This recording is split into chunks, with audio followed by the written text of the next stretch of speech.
मनुष्य जितने प्रकार के त्योहारों को मनाता है, हर त्योहार, हर पर्व, हर कांग्रीगेशन, हर प्रकार की चीजें जो कुछ मनुष्य करता है, उसका एकमात्र लक्ष्य है कि अपने स्वरूप को जाने कि वो है कौन। जब अपने को वो जानने लगता है और जानने की दिशा में ठीक ठीक ज्ञान प्राप्त करता है, तो सारी समस्याएं अपने आप दूर हो जाती हैं। शारीरिक बीमारियां, मानसिक तनाव, चिंता, गरीबी, लड़ाई झगड़े सब खत्म हो जाते हैं। तो होलिका पर्व जो हम मनाते हैं, ये है क्या? जब हम अपने अंदर की यात्रा करते हैं, क्रिया योग ध्यान अंतर यात्रा का सर्वश्रेष्ठ विधि है। इसमें हम आँखों को ऊपर की तरफ उठा करके, आँख बंद करके, भूमध्य के सामने जब हम दूर दूर तक गोता लगाते हैं, तो जैसे जैसे अपने अंदर प्रवेश करते हैं, वैसे तरह तरह के रंग प्रकट होते हैं।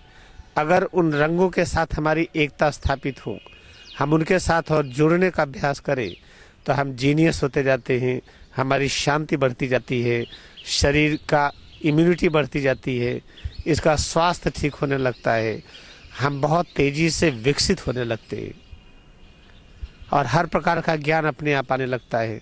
लेकिन समय आने पर ये जो अंतर यात्रा की विधि थी, लोग भूल गए।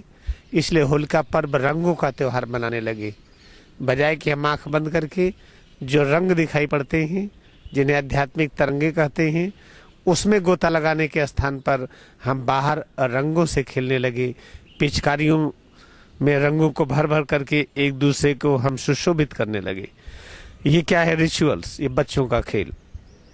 तो ढेर सारे पर्व रिचुअल्स बच्चों के खेल की तरह मनाए जाते हैं। फिर होलिका में जो ड्रम पीटते हैं, गाना गाते हैं, होलिका गीत करते हैं, उसमें सब नाचते हैं। ये क्या है?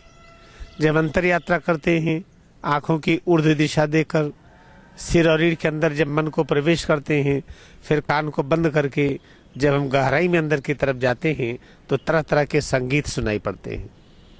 उन संगीतों में जब हम गोता लगाते हैं, तो हम इवॉल्व होते हैं, हम और अधिक विकसित होते हैं और उसी विकास को पाने के लिए हम तड़प रहे हैं।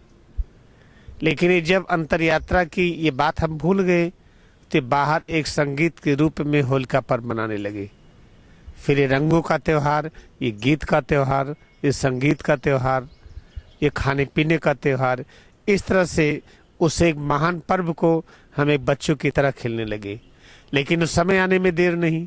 आने वाले बच्चे इस समय जो पैदा हो रहे हैं या जो थोड़े बड़े हो गए हैं, बड़े जीनियस हैं, इनका साम्राज्य आ रहा है।